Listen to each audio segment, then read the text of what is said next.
अहमद वैस साहब आपने सुन लिया, अब यही वजूहात बयान करके बल्ले का निशान जो है वो भी कहा जाता है कि जी वो अब जिस तरह से इलेक्शन कमीशन ने वो लिया, वो भी इंट्रा पार्टी इलेक्शन जो है आपने ठीक नहीं कराया। अब election commission Peshawar high court चला गया है कि जी वो फैसला रिवर्स किया जाए, अब वो फैसला भी महफूज हो गया है। तो लगता यह है कि इलेक्शन कमीशन तब तक पीछे नहीं हटेगा जब तक बल्ले का निशान छीन नहीं लिया जाता। वो इस पर बड़ा वाजे है कि किसी सूरत जी देखिए, इलेक्शन कमीशन जो है वो तो इस वक्त जो है नून लीग की एक बी टीम बना हुआ है, और जिस तरह अभी हमारे हजरत साहब बात कर रहे हैं, वो जिस अंदाज में बात कर रहे हैं और जिस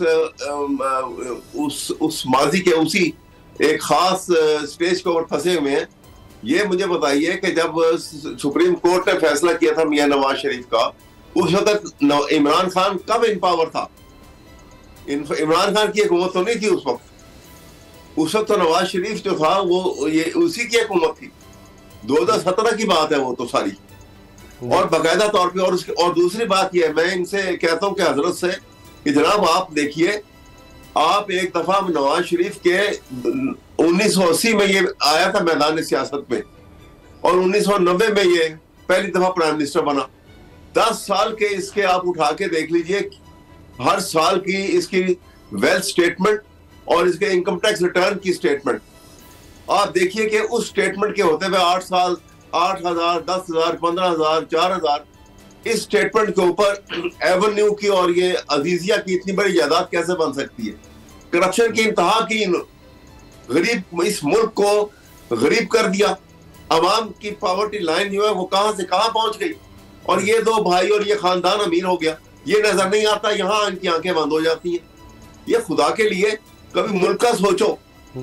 और वो यूनिवर्सिटी की बात करते हैं, अगर वो उन्होंने ली है तो वो यूनिवर्सिटी इमरान खान ने 1 इंच वहां से कोई जमीन खुद ले ली है, पूरी की पूरी यूनिवर्सिटी बना के वो एक पाकिस्तानी कौम की खिदमत के लिए है। वहां पे जो कुछ हो रहा है, वहां पे एक नई जनरेशन जो है वो पढ़ेगी, जवान होगी और आगे इल्म में आगे बढ़ेगी। इसमें किसका फायदा? तोशा खाना की बात करते हैं, तमाम कवायद ज़वाबित के मुताबिक जिस दिन ये फैसला इनको राइट ऑफ डिफेंस नहीं दिया गया था, ये बात कल भी सामने आएगी। लेकिन अभी जो इंतखाबी निशान है उसके बगैर बल्ले का निशान सामने आ जाएगी। जी अब इन बातों को छोड़ के आगे बढ़ने की बात करें। जी खुदा के लिए, जब तक आगे नहीं बढ़ेंगे, आगे को नहीं देखेंगे और पीछे को नहीं भूलेंगे, माजी को नहीं भूलेंगे, हम वहीं खड़े रहेंगे और तबाही का शिकार होते रहेंगे। अच्छा सर, अब जो मैंने सवाल किया था, ये जो बल्ले का निशान है, अब अगर पेशावर हाईकोर्ट ने फैसला भी सुना दिया, लगता नहीं इलेक्शन कमीशन उस पर अमल कर रहा है, खवातीन नशिस्तों के हवाले से कोई फहरिस्त वगैरह उस पर भी अमल नहीं हो रहा, तो किसी तरह से भी कोई आपके हवाले से इलेक्शन कमीशन की जितने भी आपके खदशात हैं वो दूर होते नजर नहीं आते। अभी पेशावर हाईकोर्ट से अगर आपके हक में फैसला आ गया तो ज़ाहिर इलेक्शन कमीशन अपील में जाएगा, अगर खिलाफ आया फिर आप आगे अपील में जाएंगे, तो तब तक तो इलेक्शन आ जाएंगे। अहमद वैस साहब, सवाल यह है कि अभी पहले भी सस्पेंड कर दिया था उन्होंने, अगर ये यहाँ से इनको कामयाबी नहीं होती है, सुप्रीम कोर्ट जाते रहे।